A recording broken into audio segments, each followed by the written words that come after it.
Hey there! I hope you're having a beautiful day. I'm Lacey Verbick, and I'm here with my favorite flamingo, Becky North. How are you, Becky?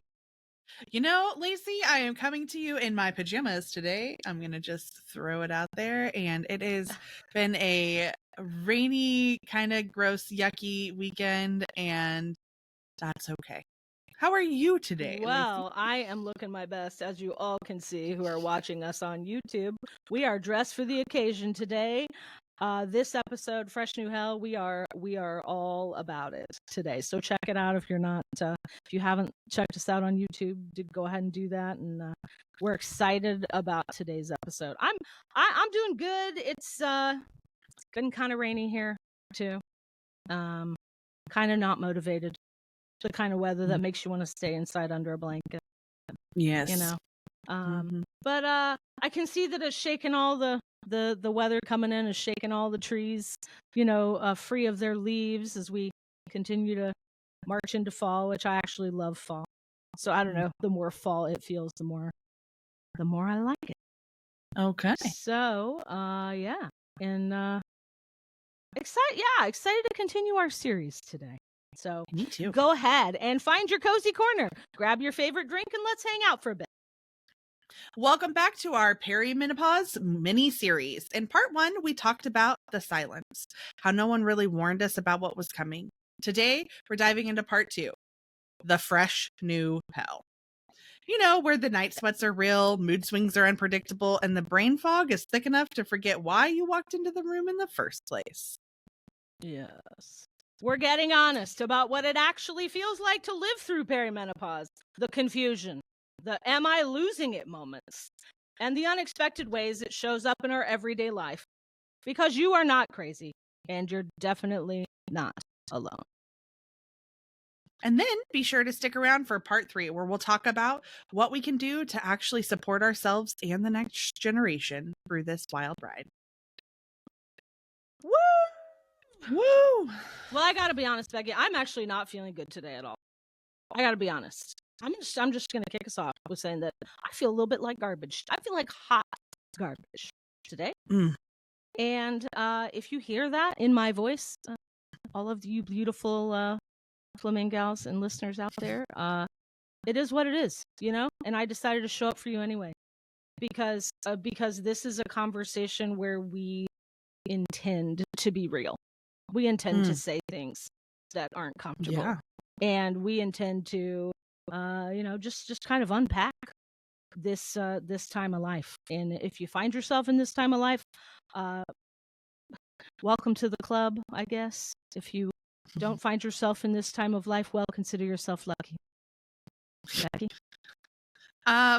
Yes, amen. Like, I just like, I want to say, like, yes, we intend to do that. And I don't want to speak for you, but I think that I maybe can in this place. Like, I think we feel called to, right? Yeah. Like, this is something that we need to talk about. And, Lacey, I'm going to just say, like, for me, it was like, the perimenopause conversation started younger than it does for a lot of people, right? And I thought I was going absolutely crazy. Like, I know that I told you, I've told several people, I was like, I think I might be like losing my marbles. Like, I think it might be going. You did. I remember that conversation. And it turns out, not crazy. This is just truly the fresh new hell, right? Like, it's interesting how your brain chemistry and your body chemistry and everything, like, can literally change over. Yeah. And change your world. I mean, literally turned upside down in so many ways. And Becky has this beautiful structure for our episode today, and I'm so grateful for her because all I could manage to muster was a bulleted list of hell. A bulleted list of symptoms. And I actually titled my bulleted list Symptoms and Suffering.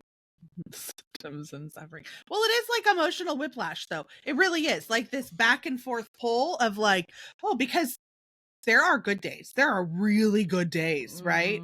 And then, like, and sometimes they happen in the same day. Yep. For real. like it's true. It happens in the same day. So let's jump in. Let's talk about the symptoms or the greatest hits of perimenopause. Oh, girl. I want to actually comment on your point about losing your mind. It, it it's a little even more serious. We're sort of joking here a little bit about that, but it actually can. I think there's a serious layer here, and in my family there is mental illness. In my, in my, I'm going to call it extended, the far reaches of my family tree, there is mental illness. And guess what? When I started to have some of these symptoms and I was in a position of nobody told me about this, I am the first thing that came up for me is, oh my God, like heredity's got me. I'm going to be in the same boat as these people in my, these people in my lineage or my family tree. Like, I'm going to end up in the same boat. Like, all my good years are over. This is it. I may not I saw it as almost unrecoverable. And that was devastating. That was absolutely devastating. And I thought this is it. Like, I've lived the best there is to live, and this is downhill, it's just I'm on the downhill. This is, and there were times I wrote this down, actually, depressions and thoughts of suicide as part of symptoms and suffering. I've never been the kind of person where I was not lit up by life until perimenopause. And I can honestly tell you, I've said this out loud, and I'm not proud of it, but I've said this out loud to my husband. I'm like, I just want to get out of here. I don't want to do this anymore. I just want to check out. I don't want to live. I don't want to do this. I don't want to do this. And I think you're not alone in that. That's deep, scary stuff. But it's true. It was true for me. And it isn't true for me all the time. Like you just said, Becky, it's a ride. Some days it's like, okay, I'm going to make it. Feeling pretty balanced, feeling pretty level, but things might be okay. And then some days it's unbearable. Well, I think it's the unknowing, right? Like, because it's so different. Like, while there is definitely a through line of symptoms, and there's definitely, and I know we're going to talk about that, but I think it's the unknowing. Like they can't really be like, this is exactly what's going to happen, right? And and truly, the kind of walking around in the state of brain fog and things like that, and I know I beat on this a lot in this last episode. And like, honestly, guys, I'm probably going to continue to beat on it because this is something I'm very, very passionate about. But like, doctors being like, oh, there's nothing wrong. Like, that was probably the heart of me feeling like, oh, maybe maybe I am crazy. Right. Like, truly. And I have some mental illness and stuff in my family, and like, and being told, oh, there's nothing wrong. There's like, you're fine. It's just your hormones. It's just, and like how many times can you hear that over and over and over again before you're like, okay, well, if there's nothing wrong, there's something wrong. Yep. Because I know it's not right. This is not right. And even with the amount of studying I've done and the amount of things that I've put in to learning more about perimenopause and how it affects your body and how it affects your mind and how even spiritually, like I've put a lot of research into that for myself because I needed an understanding, but there's still so much unknown, right? And that's the scary part, is because it's not like, oh, well, if I do this, this will happen, because we don't exactly know. Right. And, I think, Lacey, you were very vulnerable, and I appreciate that. Thank you for being so vulnerable. And like, I don't think you're alone in that. I don't think you are. And I I just want wish to I say, like, was. I I wish I wish that was. you I wish that you weren't dealing with it at all. I don't want to say I wish that you were too, right? But I do want to say, like, if you are feeling like that, please talk to someone, right? Raise your hand. Yes. Like, you're not crazy. You're not alone. And, like, I remember when I was learning how to swim at the rectangle public pool, because pools looked a lot different in my childhood than they do now. But, like, when I was learning to swim, in the lifeguards, like, if you start to struggle, you need to raise your hand, because there's a lot of you here and I need to be able to identify that. Like, I've got you, but you got to raise your hand. And please don't be afraid to raise your hand. Like, a moment doesn't define you. Perimenopause doesn't define you. Feeling scared and alone in the dark doesn't define you. It's just one part of a story. It's not the whole thing. Yes, and our purpose in bringing you this episode and bringing you this mini-series is to bring light and awareness and hope and context and community to this journey. And it is a journey. Yes. And there is light at the end of this tunnel. There is. And I remind myself of that almost daily. There is light. And so we just have to keep on marching through, but we don't have to march through alone. And we don't have to march through in fear, and we don't have to march through without understanding of the biological transformation that is happening in our bodies. And absolutely, we must be kind and gentle with ourselves. And we get to choose joy. We get to choose joy in this. I know that that's hard. Like, I know, but listen, listen to me out here, right? Like, listen, Lacey, look at how we're showing up on the camera, right? And look at how we're doing that, right? No, I mean, I think that it doesn't have to always be joy, but, like, we can still choose to find the good in a day. We can still choose to find, and that doesn't mean that it's all good, right? But it does mean that it does still exist, right? It does. And true. And we, like, listen, it is hell. Like, I'm not going to sugarcoat that. It is hell. It is awful. It is really, really bad. And like, there are still good parts. And as with anything, I would encourage all of us to focus maybe a little more on some of the good parts. But let's not do that yet. Let's talk about why it sucks so bad. Let's talk about how bad it is, okay? Because that's what I want to focus on. Let's talk about how bad it sucks. Because I'm in a bad mood. I don't feel good, so I want to talk about the bad. I do have one more thing, Becky, I wanted to share about your topic of you're not crazy, right?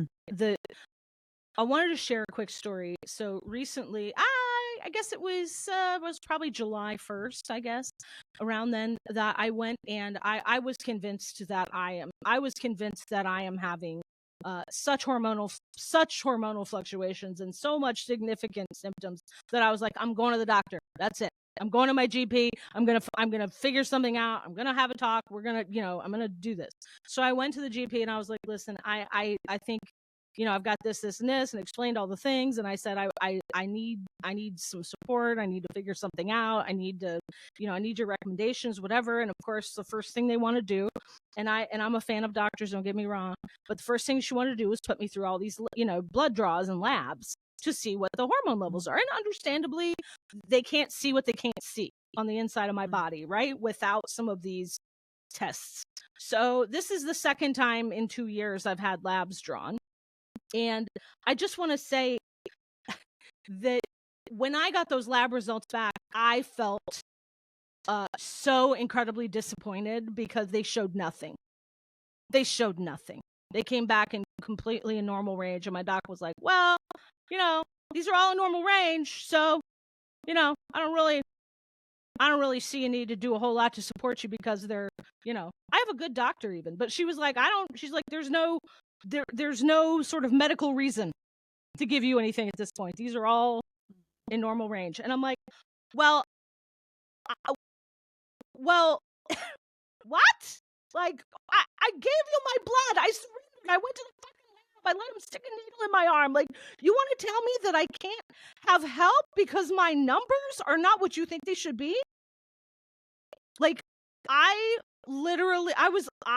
thought I was going to lose my mind when that happened, because not only, and this is the piece no one talks about, not only was it a process and a difficult conversation that you're fine, you don't feel fine, you don't look fine, but you're fine. Not only was it all of that, but I got an $850 bill for the blood work, and I have good insurance. So it's like, what the fuck? We are not crazy. Even if the labs say you aren't having symptoms, or you aren't in full-blown menopause, or your hormones are not out of whack, they are. And you are justified in asking for help and reaching out and moving forward and trying to find solutions. And if one person tells you you're not out of whack, then go talk to somebody else. You're not crazy. And I'm not a scientist. I don't know all the science behind there, okay? All I know is I know my body. I know my spirit. I know my mind. I know all of the pieces of this puzzle. And when something's not right, I ask for help. That's just my mojo.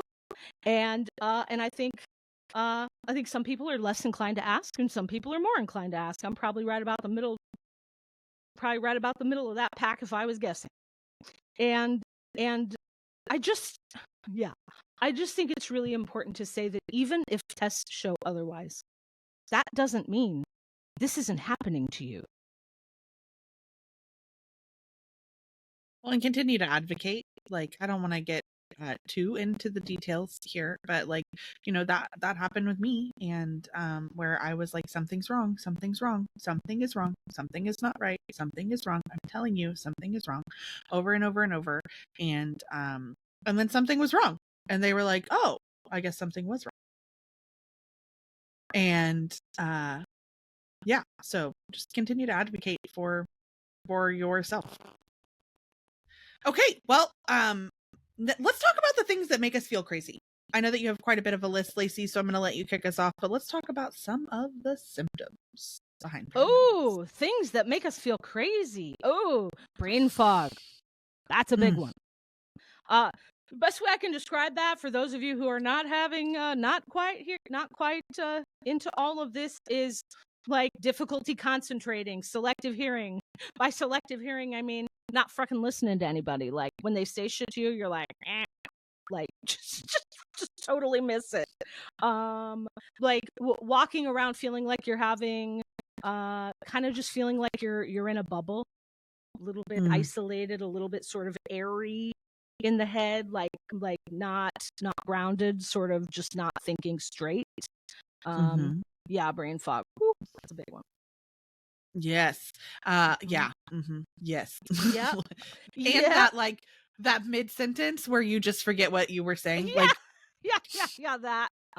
Yeah. Yeah, see, my brain fog caused me to forget that. But yes, that we do that, all the time. Let's see. It's funny, my husband brought this up as I was writing and kind of just brainstorming for this episode. Less flexible and less resilient. What he means is, like, what used to sort of, it might kind of punch you in the gut a little bit, but you're like, all right, I got this, I can stand back up, right? Now is like, and you're like, that's it, I'm done. Like, I'm out. Right? Like, I don't recover as well. I don't stand back up anymore. Like, if people are like, hey, I need to make this change, I might be like, I'm going to kill you. Like, no. Right? And 10 years ago, I would have been like, it's cool. It's no problem. Right? Yeah. So, like, I'm just way more rigid, way less flexible, and definitely not as resilient as I once was. I feel that in the depths of my soul. I think one I had on my list was like sleep chaos. I either like my body is like, oh, I need to be in bed for a whole week. Don't talk to me. Don't touch me. Don't like, I'm going to practically shut down. Or it's like, what is sleep? What is that thing? We don't need that. Yeah. Yeah, I wrote down. So sleep, sleep, lack of good sleep, need for more sleep, sleep schedule changes, sleep disturbances, all of those. Yes. Yeah. Yes. Mm-hmm. Yeah. My sleep mask, see this? Yeah. 46 years old before I needed a sleep mask. I got these sleep masks for my husband actually, but they are thebomb.com. We're not sponsored by Manta Ray, I think is what it is, but they are so good. And I actually have ones where, so like they have different little eye holes that you can put on. Nice. And they have ones that you can like put in the freezer, so they like can cool your eyes and stuff. Oh, which yummy. for women who wear makeup, sometimes that's real refreshing after you like clean your face to put that on. So anyways, yummy. not sponsored, but we could be. So have a look at us on YouTube if you want to see that mask. Becky's wearing it like a headband for our episode today. Very nice, very beautiful. Let's see the other things that make us feel like we're crazy. Well, hot flashes. Try having a hot flash in public. It's a lot of fun. It's a lot of fun because your hair all of a sudden goes flat with you're drenched from sweat. Your hair goes flat. Okay, your clothes start to actually get wet along the seams and the shoulders and the armpits and the underboob. Okay, it's not a fever; it's just perimenopause. It's not a fever. You know what I tell people? It's a power surge. If anybody sees me in public, I'm like, just nothing to see here, just a power surge. I'm good. Just a power surge. But that's my way of staying positive, so that I don't go into a deep dark depression and want to take myself out. Okay, that's how we help with that. But no, seriously, try having hot flashes in public. It's one thing to have one at home, because you know what I do? I turn the ceiling fan on full blast. I lay a towel down on my bed and I just lay down spread eagle and just let the ceiling fan hit me. You know? Like, this is real talk today, ladies. All right? Like, that's how I handle a hot flash at home. But you can't do that in the store. All right? So, makes you feel crazy. I love that. I bought these little ice packs from the dollar store. They came in like a package and they can snap together to make a big ice pack. But when I'm having a hot flash and like company's here, I'll just get 2 of these little ice packs and like walk to the bathroom and tuck them in my bra.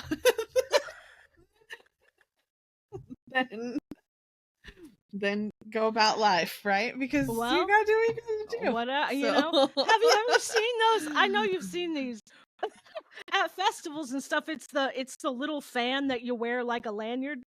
You know, that like hangs right here and blows at you in the face. Yeah, I have one. Yeah, I have a neck one.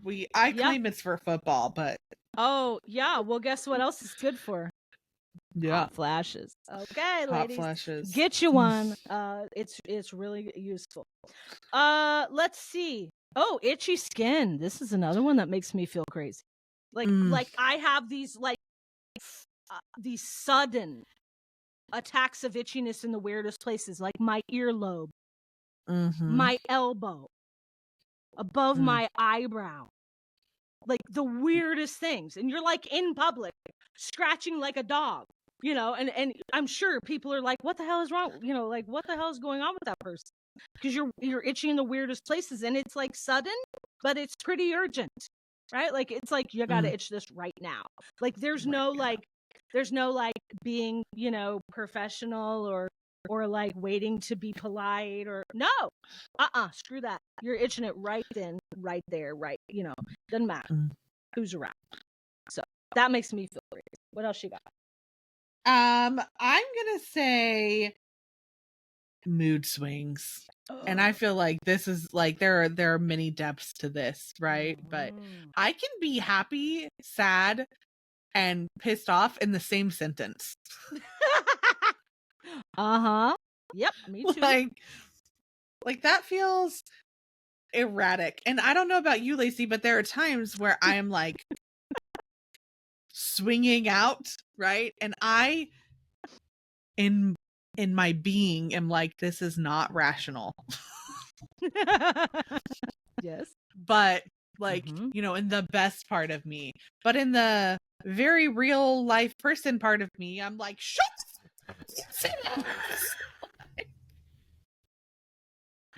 Uh-huh.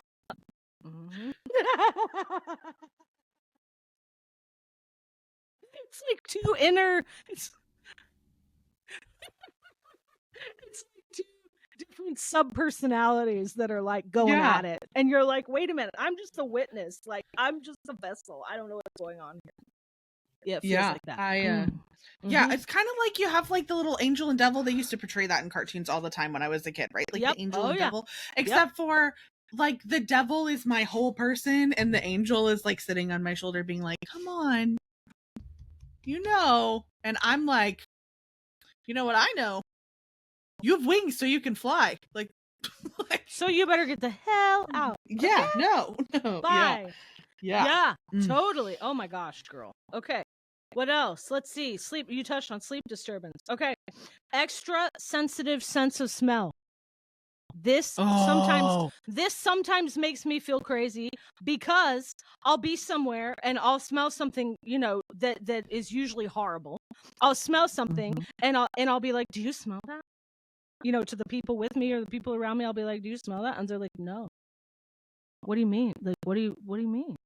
And I'll go on this 10-minute rant, trying to explain the smell to them, and they're like, no, I don't smell anything. I had this yesterday. Like literally, I thought it was my dog needed a bath. And so I stopped what I was doing in the middle of doing it and got up and gave the dog a bath because I was like, oh my gosh, she just smells so bad. And then I was like, it's not going away. What is it me? I'm like smelling my armpits, and because we had a football game, but it was like rainy, so there wasn't a lot of sweating. But I was like, maybe it's me, maybe it's my other kids. I'm like looking around. I'm like, what is is it the blanket I'm using? Is it the? I never found it. It's not there today. See? I don't know what it was, but I was like, phantom. This is awful. Yeah, phantom smells. That's a thing. Yeah. How about that? I know. Bizarre. For me too, things that did previously that I didn't love previously, like we've talked about, I have a sound sensitivity and that has definitely intensified. Interesting. I'm like, I also yesterday was like, you guys have to go away. Like leave me alone. It needs to be quiet in here. Like I cannot, no, we can't do this anymore. Like go play on your computers or twiddle your thumbs or color a picture or go to bed. I don't really care what you're doing, but you gotta go. Like you can't do it here. Bye. Don't know. This room off limits. Bye. Like later gator. You touched on a couple things there I want to talk about. One is that I have noticed that more often of late. I'm like, listen, we're all done. We're all done here. You have to go. Like, I'll just stop someone mid-sentence. Like, I can accept no more inputs. Like, goodbye. Yeah. Get out. Like, leave my face. Like, I will not. No, like, no. You have to go now. Like, and I would never say. I would never say that to anybody, except for now. Apparently, I was. You touched on, you said stuff that's like personal to you, like something that, was distinctly you that is now not the case or now more the case. And I wrote that in my notes as well. And one thing that I've noticed about myself is that everybody who knew me before perimenopause would tell you that I was an extreme extrovert. Love people, love being around people, life of the party, friendly. And now, oh no. Like I am 180 degrees. I am totally introverted. Far less extroverted than ever before. And some of it might be the global landscape, all the bullshit. I don't know. Some of it could be that. But for me, primarily, I've noticed that I really honestly need a whole lot more time to myself. And there's only about 30% of my battery in a given day that I'm willing to spend on other people or Yes, with other I people. feel that in my soul. I feel that in my soul. And I have found, like, in attachment to that is that, like, I have far less of a filter than I used to Yes. have. Oh, yeah. Right? And so I'm like, Mhm. I also can't spend time with people because it will get to the point where I'm like, that's dumb. Like, Dumb. I don't want to like hear that's that. not like, Bye. like, no. And I, the rational part of me is like, whoa, stop talking.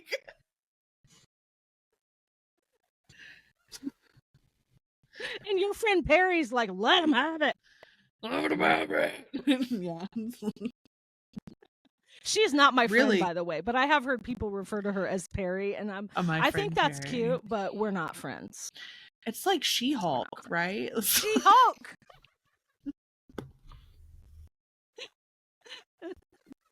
Yes. Yes. You can imagine. You can paint a picture of your Perry She-Hulk, and just visualize her whenever you need to. I really could. Oh my you know, God. my son, my one of my sons loved Hulk growing up. I mean, he, like, Hulk was his superhero, and he would get mad X. So, like, you can have the visual at least. Yeah. Or anybody who knows me that's listening. And he would, like, Hulk smash. And he would get mad. And most of the time he would just do that and, like, shake and do that. One time he did pick up, like, a kid's chair and, like, toss it across the room. And I'm like, oh my gosh, yeah, that feels pretty, like, a pretty accurate representation of it. Of rage, right? Which is one of the symptoms and suffering on my list. Rage.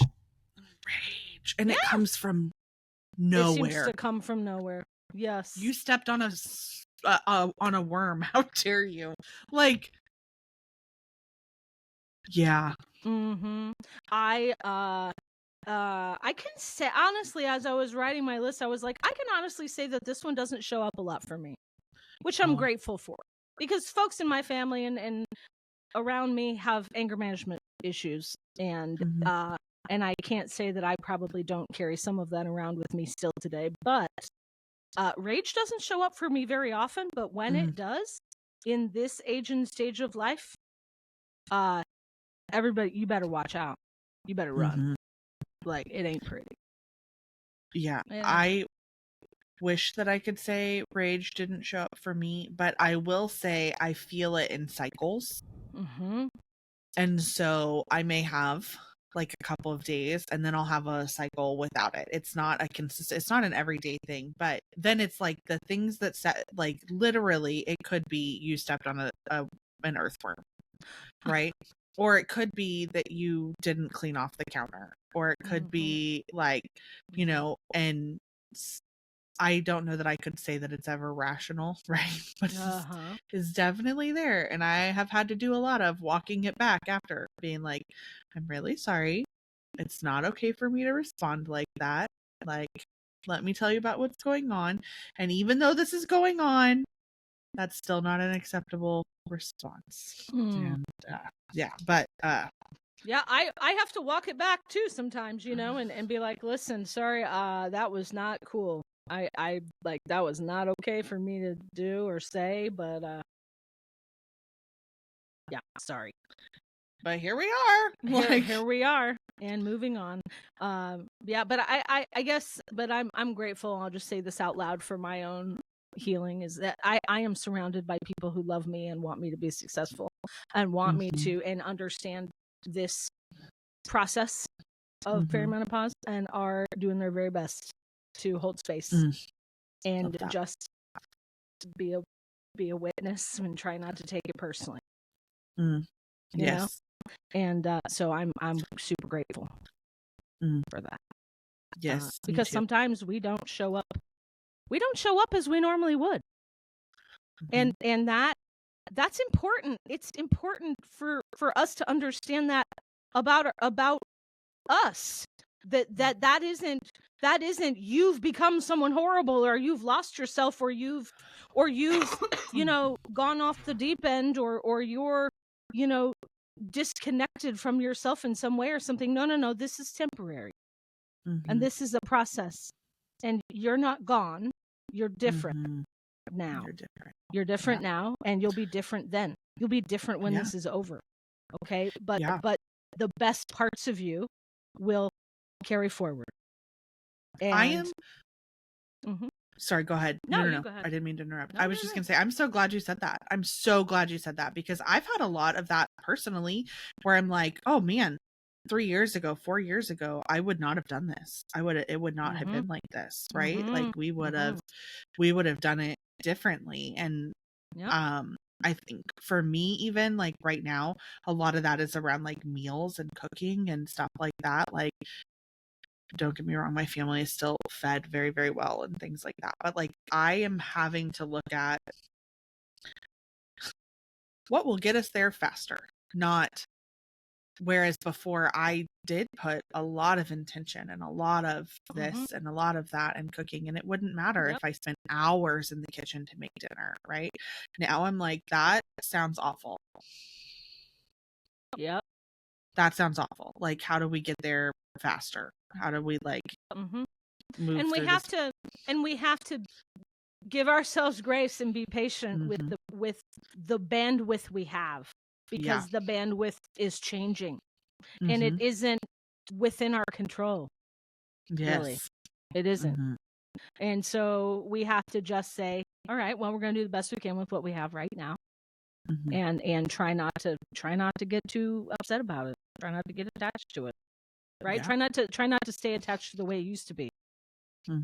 Get, it's about like being present with where we are right now. And I'm really bad at that. That's a super hard thing for me. Yeah. And it takes a lot of effort for me to bring that to each and every day. It's a lot of effort. When I was coming up through the ranks as a manager at McDonald's, they actually had a saying, and it talked about problem conflict, but the saying was "be here now." And I have carried that with me through so much, and I have said that to people, and I have said that like, right, and what a beautiful reminder. Like, be here, right here where you are now, right? Yes. And that's okay. So I've also had a teacher teach me something similar. Be her now was the lesson and the phrase that she taught, and it was about being with your most aligned self, right? Tapping into that, figuring out who that is, and staying aligned with that as much as you can. And that's also related here, right? Yes. But the she that I am, the her that I am now, is not the her that I was 5 years ago, and it's not the her that I'll be 10 years from now. Yep. So being aligned to her changes as we grow, changes with the phases of life we're in, and embracing that herness, is gonna make everything feel a lot less hard, I think. Trying to embrace the herness, because it's really hard. It's really hard, ladies. It is. I'm not gonna sugarcoat it. So, all right, Becky, I think you had one more topic. Well, I have another symptom or two if you do. Sure. But this one, I'm also blessed with, PCOS and endometriosis. And so one of my very least favorite perimenopause symptoms is chin hairs. But it's not like, oh girl, like I think everybody has chin hairs, but like the occasional, like, I don't know what type of hair this is. It's from Satan. And I'm like, I like rub my hand on my chin and I'm like, oh my God, I can feel it. And it is, I do not love the chin hairs. No, it's bad. And let's just talk about the bigger picture here too, which is that the hair all over your body changes. Everywhere, ladies, everywhere. On your hair, on your head, it gets thinner. And coarser, I've noticed. Mine is also coarser. Then, in the nether regions that we need not necessarily speak of in depth, it gets thinner and it changes color. The rug no longer matches the curtains in some cases. Okay? Just saying. Carpet doesn't match the drapes. What is it they say? I messed that up like 3 times. What is it? I don't know. I don't actually know. The carpet doesn't match the drapes. That's what they said. That's what they say when they're talking about your, the lady business hair, doesn't your match. hairs. Yeah. The color on the lady business doesn't match the hair on your head. So there you go. All right, ladies, that's enough of that. But here's the thing. I think it stops growing there and starts growing here. Yeah, I've noticed. Like, what the fuck? Yeah, it's awful. And here's the thing. For those of you who are, silver foxes or headed that way like I am, you've also probably experienced the fact that your eyesight is not as good. Therefore, because I'm 46 now, that your eyesight is not as good, and therefore it's really hard to see the facial hairs, the chin hairs that are growing that are white. That's new. That's fresh new hell for you. You feel them, but you can't see them. Yeah. Right? Yeah. Yeah. No. Yeah. I mean, are you still colored at least, Becky? Because if some so, that's them, a blessing. But some of them are not. Some of them are not. Some of them are white. And I'm like, I can feel it. Where is it? I know. And I think I'm gonna have to just get like a waxing kit or something because I am like, this is stupid. This is so dumb. It is. I'm like, oh God, I hope you can't see my chin hairs. Well, I'm certain that other people's young eyes can see them better than I can see them. Well, I'm certain of that. Yeah, no, that is probably my least favorite one. I know this sounds so horrible. Petty. It's funny because I've never been like I need to have my makeup on and I need to like, that's just, and that's fine. Like, listen, I know that there are people who are like that. I grew up in the dirt on a farm. Like, we didn't wear makeup, right? Like, it was, and that's fine. Like, whatever you need to do for you. But I'm like, oh my God, these chin hairs. Like, I cannot handle. It's bad. It's intense. But don't worry, ladies. Episode 3 of our series, we're going to talk solutions. So we will bring forward some of our favorite solutions for all of these symptoms. Okay. Yeah. So get ready for that and don't miss it. Becky, I got a few more. I'll run through here. Stop me. Yeah. If you want to comment on any of these, just jump in. Fatigue, low energy, lack of enjoyment or lack of interest in things you once loved. Okay. Insane periods, irregular periods, anemia. Reactivity, low sex drive, low libido. That's a big one. Definitely showing up in my world, despite my husband's best efforts, bless his heart. Dryness everywhere. Your skin, your vag, your hair, your nails, everything. Dry. Let's see. My husband brought this up, which is so funny. He goes, you're having a lot of new concerns, like, big concerns, like repeated concerns. And I'm like, well, maybe you guys need to just solve the fucking problem and then I'll quit showing up with concerns. New concerns. But he cited one that he says that sometimes when I fall asleep on the couch, I wake up, like I kind of startle and wake up out of a dead sleep and yell, why is every light in the house on? Because my son and my husband both love to turn on they love to turn on every light in the house, and they don't turn them off even when the room is no longer in use. And I was raised in a household where my dad was very conscious of the electricity bill, so he would run around turning all the lights off, right? So I'm always the person in the house chasing everybody around turning all the lights off. Well, apparently now I've started voicing loudly in a day, in a sleep daze that every light in the house is on. Why is every light in the house on? So anyway, new concerns or new issues is definitely a symptom that I added. Weight gain. Okay? Weight gain. I mean, it's like literally you're being given this new body by force. Here. Here you go. Here's your new body. It's about 20 pounds heavier. The fat has shifted around, so now your pants don't fit like they used to. Oh, by the way, your boobs are flat like pancakes. Oh, by the way, you now have ripples and rolls where you didn't have ripples and rolls. Welcome. Here's your menopause body. Mm-hmm. So weight gain, big one. Frequent urination. Irritability. I have to pee all the time. Frequent urination is absolutely a problem. Mm-hmm. Irritability, anxiety, breast tenderness, poop changes. That's a fun one. The pH levels in your vag changing for the worse. What was comfortable is now not comfortable. Okay? Becoming more outspoken. I think that's just me. Anyway, speaking of symptoms, I am going to have a hot flash right now, live on the air for you, ladies. So we'll just do the best we can through it. I need a fan. Where's a fan? I don't have a fan. I need one. I need a fan. Anyway, all right, Becky, any thoughts on those? Any thoughts on those? Those are great. I think the only one that I would add is like I also have cravings and sensitivity that were worse than pregnancy. Ooh.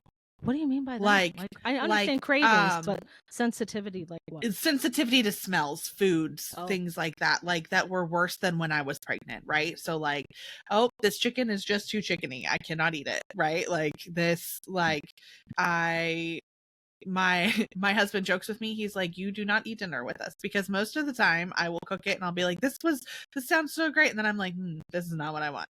Like this is not gonna do it, right? And so I think that those are the only things that I had on my list that you didn't say were just, I think, just that. Oh, and maybe lack of empathy. Ooh, I think I have a little bit of a lack of empathy for people. I'm like, please don't give me your excuse, like you were saying, like, well, if you would just solve the damn problem. Like I was asking one of my children, and I was like, is it done? Yes or no? And they just say, well, but I was like, no, yes or no. Yes. Like there is no in between. Yes or no. Don't give me no bullshit. If the answer is not yes, then it is no. Right? Like, yes. And so the lack of empathy there. But then sometimes I feel like I have over empathy also, right? Like, oh, but they're just kids and they're just this and they're not today. I don't feel that today, but some days some days it does exist. Yeah. I love that. You reminded me of a saying that I've said to myself, I've said out loud regularly during this perimenopause journey. Not today, Satan. Not today, right? Like, Satan. not today, Satan. Like, we are not doing this today. You can just step down. Because sometimes I do. Sometimes we don't have time to be ruled by this shit. Yeah. Sometimes we don't have to. Sometimes we gotta conquer some stuff, and I don't have time to be afflicted with all these symptoms and crazy stuff. Like, not today, Satan. I say that. I say that regularly. And I just want to say too, like this point in our lives are okay. So we all know that October is breast cancer awareness. Like, I actually didn't know that. Oh, well, October is breast cancer awareness month. Everything, like, that's why you see so many restaurants going pink. That's why you see, like, and it's all of this about breast cancer awareness, support, and that is something that is near and dear to my heart. I believe in that cause and that mission. And it's also like there are a lot of things with women's health that are focused on this month, and one of them happens to be perimenopause. Also, or not perimenopause, but menopause. It's Menopause Awareness Month. Menopause Awareness Month. Perimenopause falls in that. And I didn't know that. But like, I think the other thing that maybe we're not talking about that could be big and scary for people in this fresh new hell is that, like, sometimes there are other things, like this is also the time in life where other things may start to pop up. Right?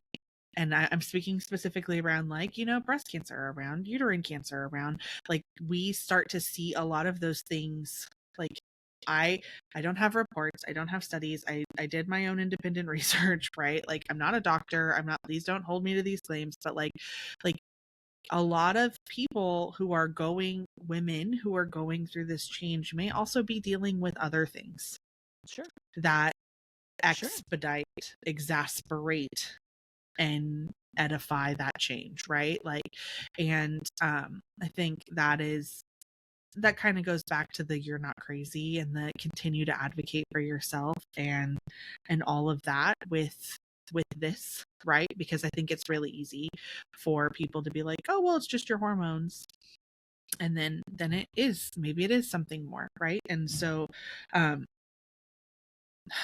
I have to beat that drum and say, like, if you feel like it's more than just, right? Like, even if it's not, even if you're like, I just feel crazy, or I'm just dealing with the hot flashes or the chin hairs or the rage or whatever that is, like, please don't stop advocating. Please don't stop advocating. I loved when you made that point, Lacey, about like, if that doctor doesn't give it, like, go to a different one. And I know that's not always easy, right? But please don't stop advocating. Totally. Love That was it. deep and way out there, but it No, felt like it wasn't. needed to be said. No. And I just, I think it's so beautiful. I just want to say one more thing that I think it's beautiful, Becky, that like we had the idea, honestly, we had the idea to do this Perimenopause Mini-Series before we even knew it was Menopause Awareness Month. I'd like to tell you that it was a purely strategic decision and success story for our little, entity here. But the truth is, it's just this important to us. It's just this loud right now. It's just this big right now that this came up at this time. And I personally believe it was very synchronistic that this happened when it did, and it happens to be aligned to Menopause Awareness Month. But ladies, I mean, we're here to spread awareness all year long, not just October. Yes. Okay, not just October. And we're here for you, and we would love to hear from you. We would love to hear from you. And we're going to keep talking about this. And I think, the next episode will be one of solutions, at least as many solutions as Becky and I have figured out along the way here, but we're going to talk even solutions that we haven't embarked on. We're going to talk about all the ways that you can win during this time, support yourself, feel better, and have a rich quality of life that we all deserve. Yes. I love that. I think that was a beautiful way to wrap us up there, Lacey. Okay. Well, thank you once again for joining us. We're excited to bring you part 3 next time. Take care. See you next week.